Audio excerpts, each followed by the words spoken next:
Şizoaffektiv pozuntu nədir?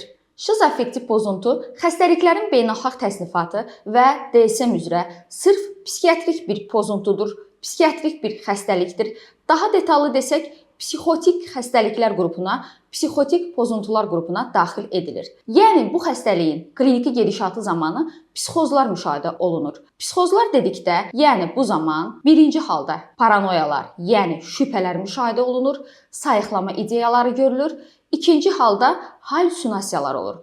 Halüsinasiyalardan isə ən çox görmə və eşitmə halüsinasiyaları müşahidə edilir. Bu xəstəlik ruhi xəstəliklər qrupuna daxil edilir. Müasir dövrdə DSM-5 üzrə şizofreniya spektrinə daxil edilir. Şizoaffektiv pozuntu psixiatriyada şizofreniya və bipolar affektiv pozuntu aralığında yerləşən bir xəstəlikdir. Bir psixi pozuntudur. Şizoaffektiv pozuntunun şizofreniyaya bənzər kliniki gedişatı zamanı şizofreniya tipli, şizofreniyaya bənzər psixozlar müşahidə olunur. Psixotik əlamətlər və psixotik simptomlar görülür.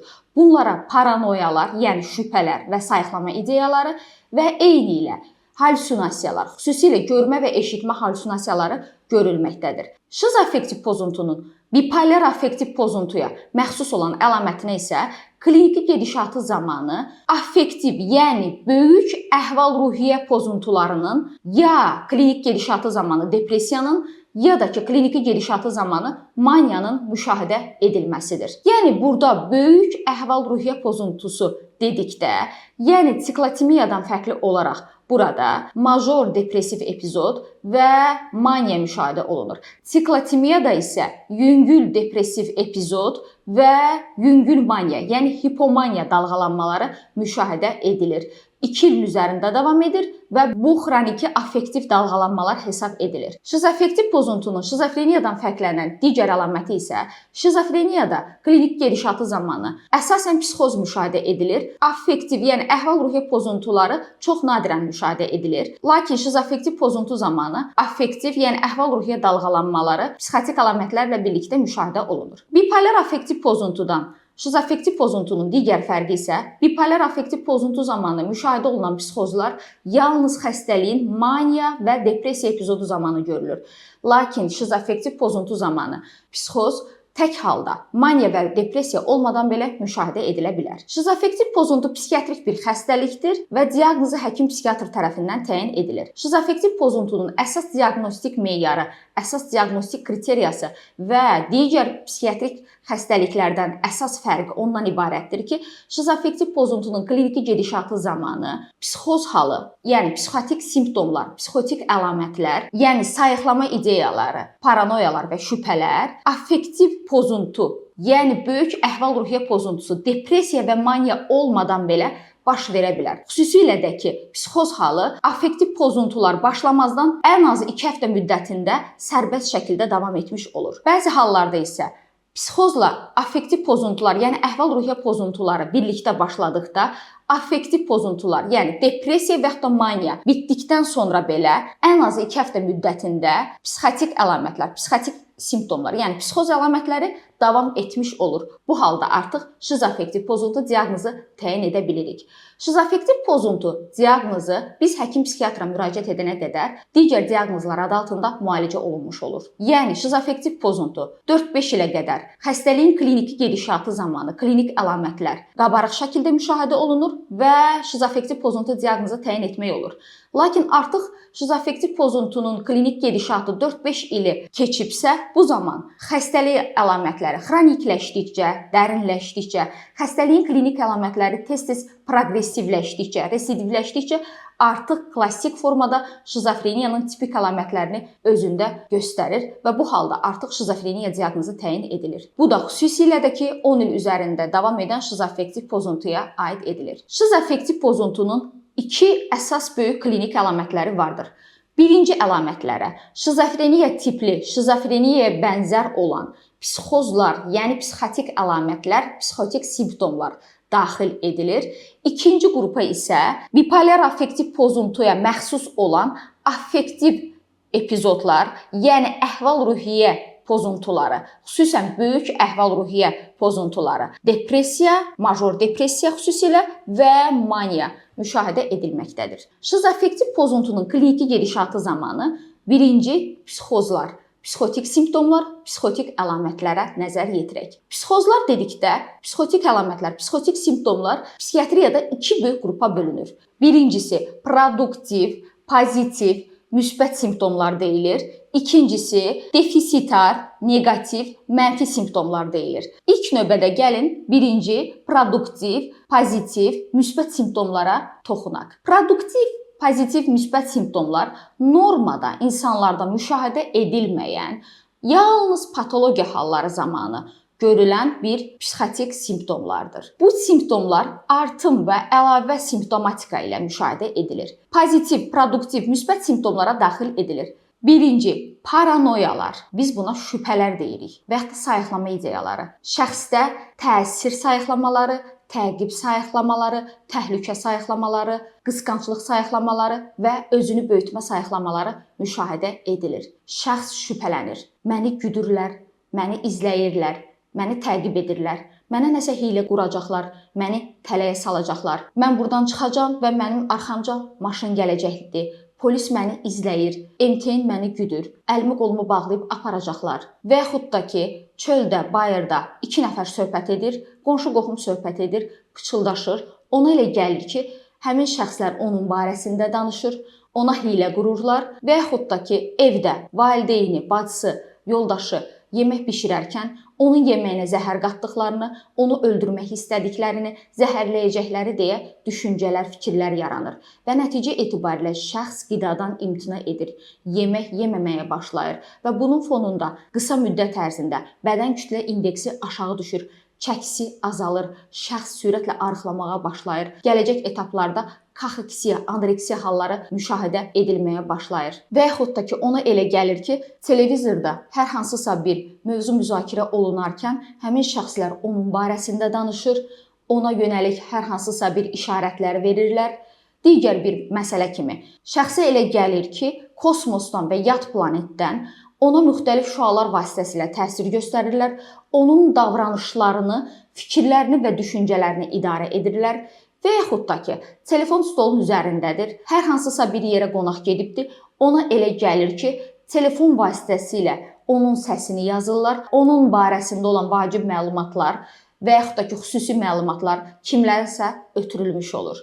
Və yaxud da ki, şəxsə elə gəlir ki, onun beyninə çip yerləşdiriblər, həmin bu çip vasitəsilə onun fikirlərini və düşüncələrini idarə edirlər və yaxud da ki, müayinəmə gələn pasiyent belə bir fikirlər söyləyir.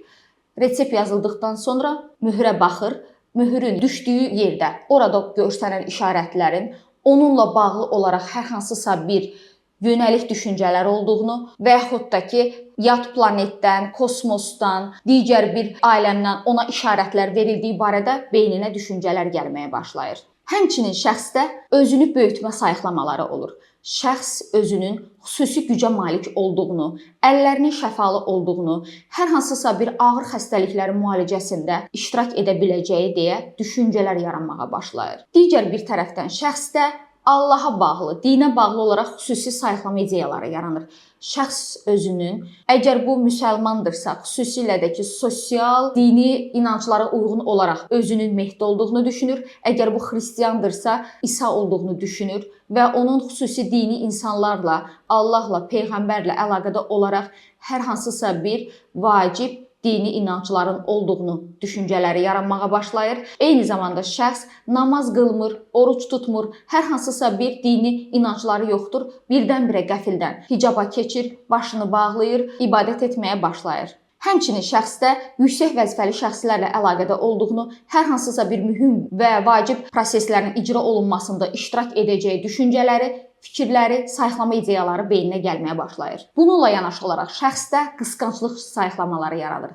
Şəxs həyat yoldaşını qısqanmağa başlayır. Bu qısqanclıq obsessiyada olduğu qısqanclıq kimi deyil, paranoyal qısqanclıq, şübhələr formada yaranır. Şəxs yoldaşını ətrafında ən yaxın insanlarından belə şübhələnməyə və qısqanmağa başlayır və nəticə etibarilə yatarkən qəfildən yoldaşını oyadır, hər hansısa bir düşüncələr və fikirlərin fonunda ona təhqir edici ifadələr işlətmiş olur, hədə-qorxu gəlməyə başlayır. İkinci böyük pozitiv, produktiv, müsbət simptomlara hallusinasiyalar aid edilir. Hallusinasiyalar bizim 5 duyğu üzvümüz var. Görmə, eşitmə, qoxu, dad, taktil, yəni toxunma. Bu 5 duyğu üzvümüz vasitəsilə patologiya formalaşmağa başlayır və şəxsdə yaranmış olan bu hallusinasiyalar hər hansısa bir məntiqi əsasla dəyişdirilə bilmir. Ən çox şizofrenli pozuntu zamanı görmə və eşitmə hallusinasiyaları müşahidə edilir. Birincisi görmə hallusinasiyaları. Şəxs gözünün qarşısında əslində sağlam insanların gözünün qarşısında görünməyəcək olan müxtəlif obyektlər, müxtəlif məfhumlar, insanlar və yaxud da ki, müxtəlif əşyalar görməyə başlayır. Bəzən isə şizofreniyanın aneiroid formasında olduğu kimi gözünün qarşısında kino lenti görür və həmin o kinoda özünü də görmüş olur. Şizofrenli pozuntu zamanı müşahidə olunan görmə hallusinasiyaları həmçinin bir sıra psixiatri xəstəliklər zamanı görülə bilər. Bunlar şizofreniya, bipolar affektiv pozuntunun maniya və depressiya epizodu zamanı müşahidə olunan psixozlarda, major depressiv epizodun psixotik əlamətlərlə müşahidə olunan etapında, doğumdan sonraki psixozda, epilepsiya zamanı müşahidə olunan psixozda, baş beynin üzvi travmatik zədələnmələri fonunda müşahidə edilə bilər. Həmçinin nevrotik xəstəliklərdən, xüsusən üzvi mənşəli dissosiativ konversion pozuntu zamanı müşahidə edilər. Həmçinin narkotik maddələrin istifadə fonunda da görmə hallusinasiyaları müşahidə edilməkdədir. Ruhi xəstəliklərdən fərqli olaraq nevrotik pozuntularda olan görmə hallusinasiyaları gözünün qarşısında hər hansısa bir kölgənin və yaxud da ki, ağ paltarlı adamların görülməsi formasında ola bilər. Görmə hallusinasiyaları ilkin etapda şəxs kənardan baxdıqda dodaqaltı mızıldanmağa başlayır, əl-qol hərəkətləri edir, sanki kiminləsə nəylərisə müzakirə edir. Xəstəlik əlamətləri xronikləşdikcə, dərinləşdikcə artıq bunlar səsli formada almış olur. Üçüncü bir hallusinasiya taktil, toxunma hallusinasiyalarıdır. Şəxs qarşısında olan şəxsin birdən-birə onunla bədəninin birləşdiyini, onunla cinsi əlaqəyə girdiyini düşünür və yaxud da ki, şəxsin qarşısındakı durduğu şəxslə üzbəüz dayanarkən öz daxili orqanlarının ona keçdiyi deyə sayıqlama ideyaları yaranmış olur. Digər bir dördüncü hallusinasiya kimi dad hallusinasiyalarına misal gətirə bilərik. Şəxsin ağzında yeməyin dadı tamı dəyişir. Şəxs ağzında başqa dadlar və tamlar hiss etməyə başlayır. Beşinci bir hallusinasiya kimi qoxu hallusinasiyalarıdır. Şəxsin burnuna müxtəlif qoxular gəlməyə başlayır. Meydiyi, tüstü iyi və yaxud da ki, digər iyilər gəlməyə başlayır. Halbuki bu iyilər normada həmin müddətdə müşahidə edilmir. Üçüncü psixopatoloji simptom olaraq pozitiv, müsbət, yəni produktiv simptomlara daxil edilən əlamət düşüncə, fikir və nitqdir. Şizofrenli pozuntu zamanı şəxsin nitqi qırılır, nitq qırıqlığı müşahidə edilməyə başlayır. Şəxsin nitqi bir-biri ilə əlaqəsizdir, aidiyyəti yoxdur, düşüncələri və fikirləri qarışıqdır, rabitəsizdir, məntiqsizdir. Hər hansısa bir sual verdikdə aidiyyəti olmayan mövzudan danışır, bir mövzudan digər mövzuya keçir, nitqi müfəssəldir, uzun-uzadıdır. Şəxs söhbət edərkən söhbət əlaqəsinə daxil olmaq çətin olur, mövzudan kənar danışır, uzun-uzadı danışır. Bəzən nitqi sürətlənmiş olur, bu zaman şəxs söhbət edərkən söhbət əlaqəsinə daxil olmaq mümkün olmur. Beşinci pozitiv, müsbət, yəni produktiv əlamətə davranış pozuntuları daxil edilir. Şizofrenli pozuntu zamanı şizofreniyada olduğu kimi katatoniya müşahidə oluna bilər. Katatoniya xüsusilə burada iki tipdə görülə bilər. Birinci halda hipoaktiv katatoniya ola bilər. Yəni bu zaman şəxs dayandığı yerdə donub qalır, hərəkətsiz vəziyyətdə olur. Şəxsin nitqi dayanır, danışa bilmir, donuq, hərəkətsiz vəziyyətdə olur. Biz buna stupor deyirik. İkinci halda isə hiperaktiv katatoniya ola bilər ki, bu zaman şəxs aşırı dərəcədə hərəkətli, emosional, aqressiv, impulsiv, riskli davranışlar etməyə meylli olur. Şəxs bu zaman sosial-kultural xüsusiyyətlərə uyğun olmayaraq, sosial qaydalara riayət etməyərək davranışlar etməyə başlayır. Küçənin ortasında soyuna bilər, cinsiyyət orqanlarını çıxara bilər, qeyri-etik ifadələr işlədə bilər. Bir sözlə, dezorqanizə, sosial mühitə və öz yaşına uyğun olmayan davranışlar göstərməyə başlayır. Bundan başqa həmçinin şəxsdə exolaliya, yəni qarşısındakının danışığını və sözlərini təkrarlama və exopraksiya, qarşısındakının hərəkətlərini və davranışlarını təkrarlama müşahidə edilə bilər. Şizoaffektiv pozuntunun ikinci psixopatoloji vacib simptomatikası neqativ, mənfi, defitsitar simptomlardır. Psixiatrik pozuntuların, xüsusilə psixi pozuntuların, yəni ruhi xəstəliklərin başlanğıc mərhələlərində, yəni prodromal əsas əlamət kimi neqativ simptomatika müşahidə edilməkdədir. Neqativ simptomatika dedikdə biz normada insanlarda psixi fəaliyyətin azalması, itməsini nəzərdə tuturuq. Neqativ simptomatika, defitsitar, yəni mənfi simptomatika yeniyetməlik çağından müşahidə olunan bir simptomatikadır. Bu xüsusilə hər hansısa bir ruhi xəstəliyin işarətləri deməkdir. Yeniyetməlik çağından 13-14 yaşlarından başlayar. Bu zaman qız və oğlan uşaqlarında fərqliliklər müşahidə edilməyə başlayar ki, bəzən bunu yeniyetməlik çağının xüsusiyyətləri ilə səhv salına bilər. Bu zaman yeniyetmə ətraf mühitdən təcrid olur, özünə qapanır, öz gigiyenik qaydalarına riayət etmir. Qız uşağıdırsa menstrual sikl vaxtı öz gigiyenik qaydalarına əməl etmir. Oğlan uşağıdırsa üzünü qırxmır, yuyunmur, çinmir, natəmiz vəziyyətdə olur, geyimini belə dəyişmək istəmir. Evə qonşu qohum gəldikdə üzə çıxmır, salam vermir, ünsiyyətə daxil olmur, özünə qapanır. Müasir dövrdə telefon və planşetdən aşırı dərəcədə istifadə edir. Sürətli gedən videoları izləmiş olur və bu videoları izləməyinə baxmayaraq fikri və düşüncəsi də bunlarda olmur.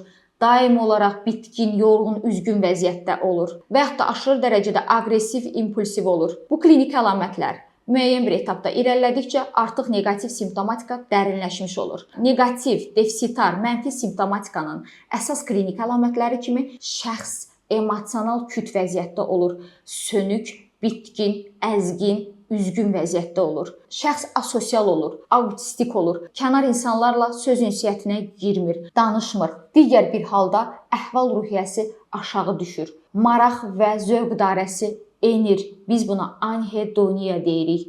Şəxsin enerji potensialı aşağı düşür. Hərəkətsiz, halsız, heysiz vəziyyətdə olur. Oturduğu yerdən ayağa qalxa bilmir. Yatarkən səhər oyandıqda yatağından qalxmaq istəyi olmur. Biz buna avalyusiya deyirik. Eyni zamanda nitqi dayanır, nitqi kasadlaşır, donuq, süst vəziyyətdə olur. Bütün bu sadaladığım klinik əlamətlər neqativ, yəni defitsitar, mənfi simptomatikaya daxil edilir. Şizoaffektiv pozuntunun bipolar affektiv pozuntuya bənzəyən ikinci böyük klinik əlaməti affektiv pozuntu və yaxud da ki buna böyük əhval-ruhiyyə pozuntusu deyilir. Şizoaffektiv pozuntunun kliniki gedişatı zamanı ən azı 2 həftə psixoz əlamətləri müşahidə edildikdən sonra affektiv epizodlar, yəni əhval-ruhiyyə epizodları ya maniya ya da ki depressiya görülə bilər. Və yaxud da ki psixoz halı ilə birlikdə maniya və yaxud da depressiya görüldüyü təqdirdə xəstəliyin klinik əlamətləri, maniya və yaxud da ki depressiya ötüb keçdikdən sonra ən azı 2 həftə müddətində sərbəst halda psixoz əlamətləri müşahidə edilməlidir ki, bu halda artıq şizoaffektiv pozuntu diaqnozu qoyulur və bu da bipolar affektiv pozuntudan şizoaffektiv pozuntunu fərqləndirən əsas kliniki göstəricidir. Şizoaffektiv pozuntuda depressiv epizodlar və maniya epizodları müşahidə edilə bilər. Gəlin indi isə bunları müqayisəli şəkildə ifadə edim. Depressiv epizod zamanı əhval-ruhiyyə aşırı dərəcədə aşağı düşür. Şəxsin halı hey olmur. İkinci halda maniya epizodu zamanı əhval-ruhiyyə coşqulu olur, enerjili olur, qabarıq olur. İkincisi maraq və zövq dairəsi. Depressiv epizodlar zamanı şəxsin zövq alması azalır, maraq dairəsi aşağı düşür. Şəxs əvvəllər zövq aldığı aktivitələrindən zövq ala bilmir, işindən zövq ala bilmir, yediyi yeməyin dadı tamı belə ağzında dadmır, geyimini belə dəyişmək istəmir. Lakin maniya epizodu zamanı şəxsdə qeyri-adi, fərqli maraq və zövqlər yaranmağa başlayır. Al-əlvan geyinir, dəxilsiz qidalarla qidalanmağa başlayır. Adiyyəti olmadan, sosial mühitə uyğun olmayan davranışlar göstərməyə başlayır. Üçüncü, enerji potensialı. Depressiv epizod zamanı şəxsin enerji potensialı aşağı düşür. Şəxs hərəkətsiz olur. Şəxs oturduğu yerdən ayağa qalxmaq istəyi olmur. Yatarkən belə səhər yatağından qalxmaq istəyi olmur. Hərəkətsiz, key və küt vəziyyətində olur. Maniya epizodu zamanı enerji potensialı aşırı dərəcədə artır.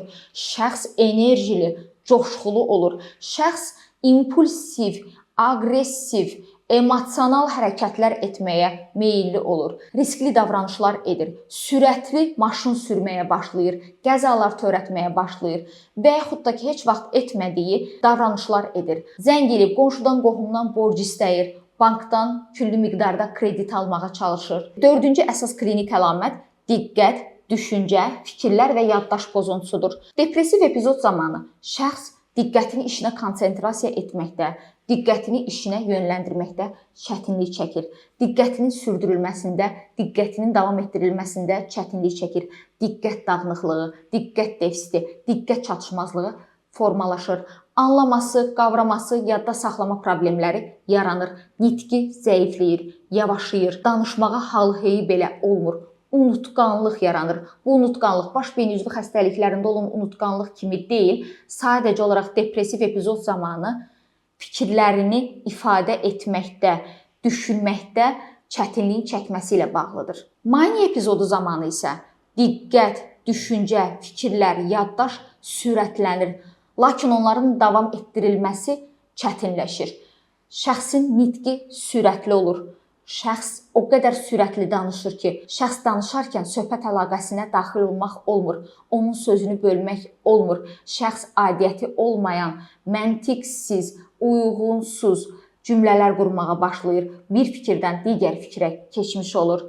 Şəxsin fikirləri və düşüncələri o qədər sürətli olur ki, biz buna fikirlərin və düşüncələrin uçuşması deyirik. Və bu zaman şəxsin fikirləri və düşüncələrin sürətli olması fonunda onu dilinə tökə bilmir. Bəzən nitq sürətli, bəzən isə nitq tamamilə dayanmış olur. Yaddaşı sürətlənsə belə onu davam etdirə bilmir. 5-ci böyük klinik əlamət kimi yuxu pozuntusudur. Major depressiv epizod zamanı əsas klassik əlamətlərdən biri şəxsdə yuxu pozuntusunun yaranmasıdır. Şəxsin beyninə gələn gün ərzində neqativ düşüncələr, pis və bədbəxt düşüncələr, ailə üzvlərinin, yaxınlarının başına, xüsusən övladının başına hər hansısa bir bədbəxt düşüncələrin gəlməsi fonunda gün ərzində narahat və həyəcanlı olur və nəticədə gecə başını yastığına qoyarkən yuxuya keçə bilmir. Gecə yuxusuzluğu fonunda nəticədə səhərə yaxın mürgüləyir və səhər yatağından qalxmaq istəyi olmur. Maniya epizodu zamanı isə şəxsin yuxuya qarşı olan tələbatı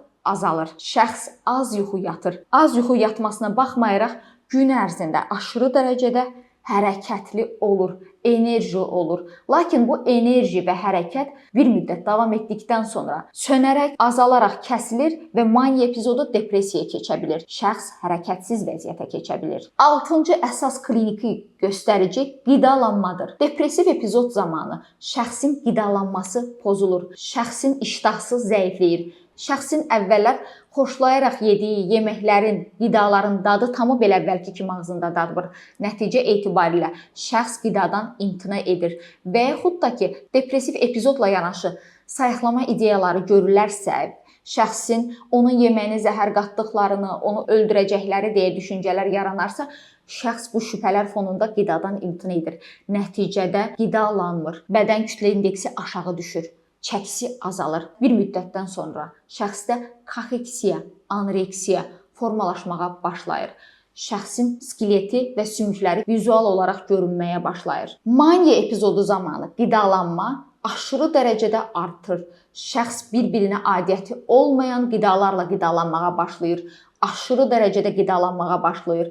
Gecə yaranan yuxusuzluq fonunda, yuxuya qarşı tələbatın az yaranması fonunda şəxs əgər bu qadındırsa müxtəlif cür yeməklər bişirməyə başlayır. Qonşunu və qohumu evinə dəvət etməyə başlayır. Aşırı dərəcədə qidalanma fonunda şəxsdə obez, piylənmə yaranmağa başlayır. Metabolik sindrom formalaşır. 7-ci klinik əlamət kimi cinsəl pozuntudur. Depressiv epizod zamanı şəxsdə cinsəl istəksizlik yaranır. Cinsəl maraq aşağı düşür. Əgər kişidirsə, bunlarda erkən boşalma, tez boşalma problemləri yaranmış olur. Maniakal epizod zamanı, maniya epizodları zamanı isə şəxsdə cinsel istək aşırı dərəcədə artır. Şəxs qeyri-normal şəkildə tanımadığı insanlarla uyğun olmayan məkanlarda cinsel münasibətə girmək istəyi yaranır. 8-ci klinik əlamət kimi depressiv epizod zamanı şəxsdə özgüvən əksikliyi yaranır. Şəxsin özünə inam hissi aşağı düşür. Depressiv epizod psixoza keçərsə, özünü kiçiltmə sayıqlamaları yaranmağa başlayır. Maniya epizodu zamanı şəxs aşırı dərəcədə özgüvənli olur, egosu yüksək olur. Həmçinin bir psixotik əlamət kimi şəxsdə özünü böyütmə sayıqlamalarının olmasıdır. Şəxs özünü yüksək vəzifəli şəxs olduğunu düşünür, mühüm işlərin idarə olunmasında vacib bir şəxs hesab edir. Şizoaffektiv pozuntunun müalicəsi. Şizoaffektiv pozuntunun müalicəsi şizofreniya ilə müqayisədə daha yüngül, bipolar affektiv pozuntu ilə müqayisədə daha ağır gedişata malikdir. Şizoaffektiv pozuntu ilk 4-5 il müddətində öz kliniki əlamətlərini qabarıq formada ifadə etdiyi üçün daha asan formada diaqnoz təyin edilə bilir. Artıq klinik əlamətlər dərinləşdikcə, xronikləşdikcə, proqressivləşdikcə və 10 ilin üzərində davam etdikdə klassik şizofreniyanın əlamətlərini ifadə etmiş olur. Şizoaffektiv pozuntunun müalicəsində farmakoterapiya, yəni dərman müalicəsi tətbiq edilir ki, birinci əsas seçim preparatı antipsixotiklərdir, yəni neyroleptiklərdir. Bunların əsas məqsədi beyində artmış olan dopamin neyromediatorunun miqdarını endirməkdən ibarətdir. Yəni psixoz halları zamanı paranoyalar, şübhələr, sayıqlama ideyalarının və eyni zamanda hallusinasiyalar, yəni görmə və eşitmə hallusinasiyalarının kliniki gedişatını söndürməkdən ibarətdir. İkinci seçim preparatı kimi əhval-ruhiyyə stabilizatorlarıdır. Yəni bunlar əhval-ruhiyyədə baş verən dalğalanmaların maniya epizodu və depressiya epizodunun bir-birini əvəzlənməsinin qarşısını almaqdır. Xəstəliyin kliniki gedişatı zamanı stabilliyin və remissiyanın əldə edilməsidir. Üçüncü dərman preparatı kimi antidepressantlardır. Antidepressantlar depressiya epizodu zamanı təyin edilir və bu zaman mütləq şəkildə antidepressantlar antipsixotiklərlə birlikdə təyin edilməlidir. Digər isə psixoterapiyadır və burada koqnitiv davranış terapiyasından istifadə edilir. Eyni zamanda ailə dəstəyi də vacibdir. Sizin psixiatr həkiminiz Doktor Aytən Namazova.